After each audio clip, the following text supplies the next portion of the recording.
Hello, this is Tarregor. This video is a Twitch stream that was not edited, so it's going to look like a Twitch stream. Welcome to my vision of World of Warcraft Classic Plus. The design direction of my vision of Classic Plus is substantially different from that of retail WoW to Shadowlands and the private servers, Vanilla Plus, and Turtle WoW. This is partially because its aims to fix Vanilla WoW's many problems first, flesh out and polish what's already there second, and add new content third. This is part of a playlist of videos. Check this video's description for a link to the playlist. The document is displayed as my vision of Classic Plus, and the document's version number is 1.5.15. All versions of the document are based upon patch 1.12.2 of World of Warcraft. If you just want to know about the general design direction of my vision of Classic Plus before you otherwise look into this, then just watch the introductory video in its playlist or read the document yourself and look at the list of major features. The link to the document is in my channel's About page. That, and I do not have a team of people or however working with me to make an actual private server out of this. It's all pure design thus far, and it ain't done yet. Now then, on to non-inventory container changes. That is, changes made to containers that cannot be carried in your inventory, nor be part of your inventory. So containers like mining nodes and chests found out in the world. Anyway, a container's loot will be generated when it is first looted rather than when the container spawns. This will theoretically prevent hackers and such and whatnot from forcing certain loot to drop from dungeons and raids. All Black Lotus nodes will be removed from the game. As a replacement, Black Lotuses will tentatively have a 9% chance to drop off of Mountain Silver Sage, Plague Bloom, and Ice Cap nodes, in addition to their normal loot tables. This change should make it be easier to compete for Black Lotus spawns, especially if you are a new player. Knowledge of the game's mechanics and whatnot should indeed be rewarded, but rewarded it by as much as having Black Lotus be their own nodes was going overboard. Back in vanilla. All mining and herbalism nodes and footloggers, including those inside the dungeons, will be randomly placed within a 50-yard radius of their normal spawn points, and the locations will not be the same every time, and of course, there will be certain locations where are not allowed to spawn, such as a wall, the end of the floor, or a less concrete boundary. This is to make the world feel more like a world and make it be harder to camp gathering nodes. And then you might as well include footlockers too, for the sake of consistency. Or however the hell. Non-quest, non-door object consolidate unlocks will stay unlocked after being unlocked until it respawns and despawns where applicable, with exceptions where to prevent this from causing problems. This change is here because it makes sense. One of my hands got dirty. I'm gonna go wash it real quick.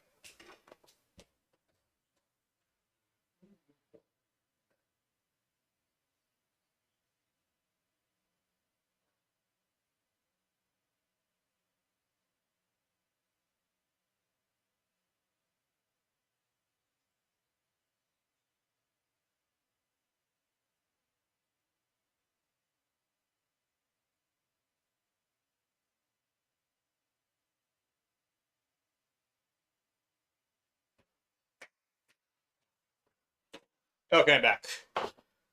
Chests cannot be opened while you're in combat. Being put in combat while opening a chest will cancel the opening of your chest, but not close it if it's open. This change is part of preventing the level 1 characters from throwing chests in high-level zones. Design note, perhaps I should prevent all non-inventory containers from being opened while in combat. Wait. Yeah, all non-inventory containers and not just chests. All non-special chests will be placed closer to the relevant non-player characters. This change is part of preventing level 1 characters from farming chests in high-level zones. All non-inventory containers, after having anything looted from them at all, will go on the respawn timer and be lootable as normal until they respawn. Looting more from the container will not reset its respawn timer, and a container whose respawn timer gets locked while it's open will not respawn until it's closed, at which point it will immediately respawn. Because I do not want people to fight their way through a ton of monster chests, only to find a slice of bread in there, and all this would still happen, it would happen far, far less often than before. And similarly, this will also largely solve the very minor problem of people taking one tick from a mining node for their skill and then leaving the rest for someone else to get, causing that someone else to get less stuff out of the node. A little pet peeve. In order to make silver bars, gold bars, and true silver bars not be vendor trash, by and large anyway, after you finish filling up blacksmithing, the spawn chances of silver veins, gold veins, true silver veins, and their ooze-covered variants will be divided by 3. The drop rates of silver bars, gold bars, and true silver bars from chests will also be divided by 3. And our related note, vendors to sell silver contact, gold power cores, or true silver transformers will restock them 3 times slower than before. The respawn timers of all mining nodes will be divided by 1.5 after the above change to silver, gold, and true silver in order to accommodate for the addition of the jewel crafting profession. More on that in the eventual jewel crafting video. Then Kodo letter will no longer be dropped by Kodo Beast. Instead, it will be skinned from Mulgor's Kodo Beast.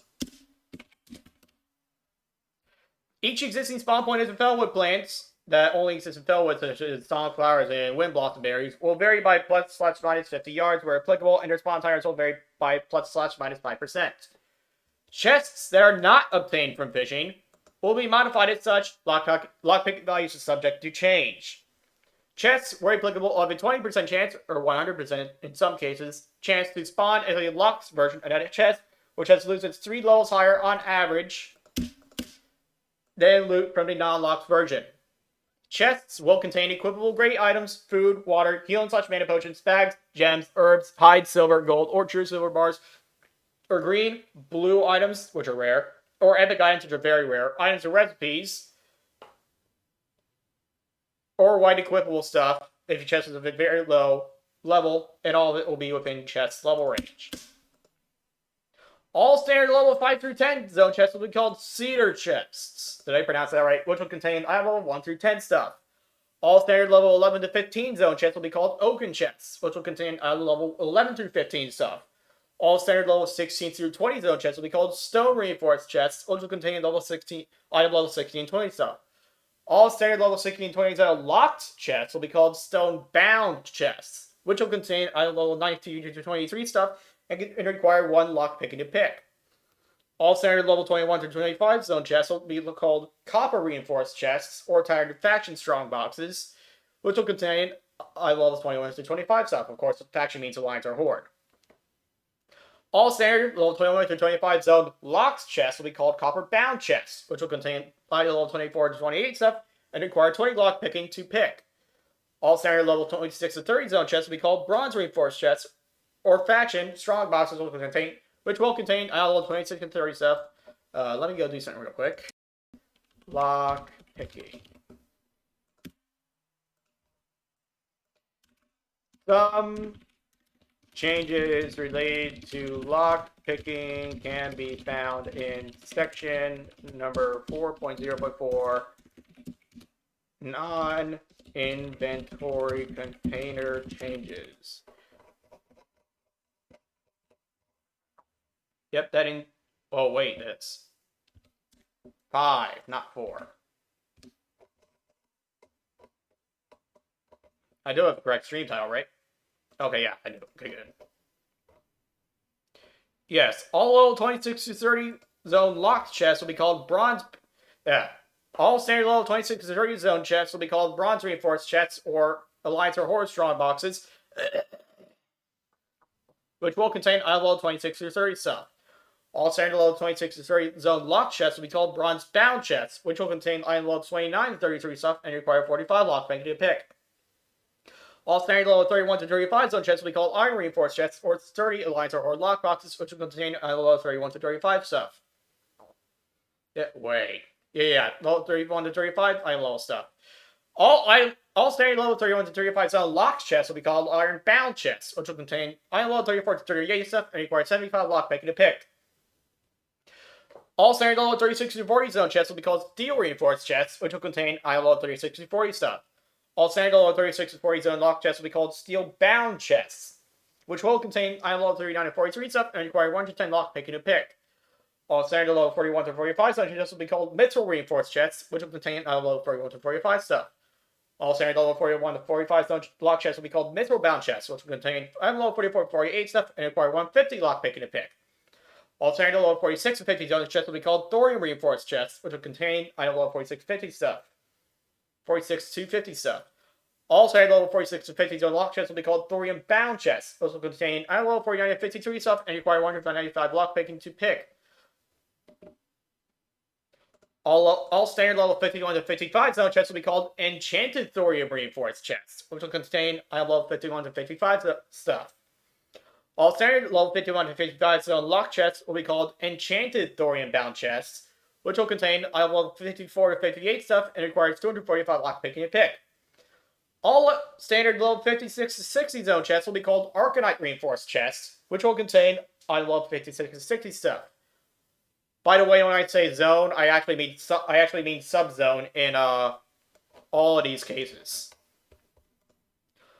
All standard level 56 to 60 zone locked chests will be called Arcanite bound chests, which will contain item level 59 through 63 stuff, so the good stuff that you can get, the best stuff you can get before raids anyway, and it'll require 300 lockpicking to pick. New chests will be added to 40-man raids, which will be called either A, Zolion chests, B, Minor Cache of the Fire Lord, C, Minor Cache of Black Dragonflight, D, Minor Scourge Cache, or E, Minor Courage Cache, depending upon which raid it's found in. These chests are trapped and locked. Yes, you have to disarm them first, and require 310 lockpick to pick and 310 trap disarming to disarm. More of that in a different video. Any chests themselves will contain well 63 to 65 stuff with 10 times the normal chance of blue and epic items. These chests take 30 seconds to lockpick, and opening them or beginning to pick their lock will, disarmed or not, aggro every mob within a 100-yard radius of your presence every time you attempt to do so. These changes are made to clean up chest contents and names, to flush them out, and because it makes sense for locked chests to have better stuff than unlocked chests have. And it'll help to flesh out 40-man raids. By the way, these are the best chests that can be found in 10/20-man raids. The Cache of the Fire Lord will require 310 lockpicking to open, as will the 4 Horseman chests. The corpses of all enemies in 40-man raids that have loot will only despawn after 6 or more hours have passed, or the raid resets, allowing speedrunners to clear raids before they loot anything, if they manage to clear it in 600 or less hours, but I really should not call themselves speedrunners, so they can't do that, probably. Except in the early days of the game. Anyway, allowing the speedrunners to clear raids before they loot anything, and not just the ones that score high on the leaderboards. After being looted, this corpse will not go back to its normal despawn timer if a gathering profession can still be used. If a gathering profession can be used on it, so like skinning, mining, I don't think engineering because none applicable. Because none of them are applicable. Yeah, so yeah, gathering professions, and that's all I got for non-inventory container changes. Thanks for watching.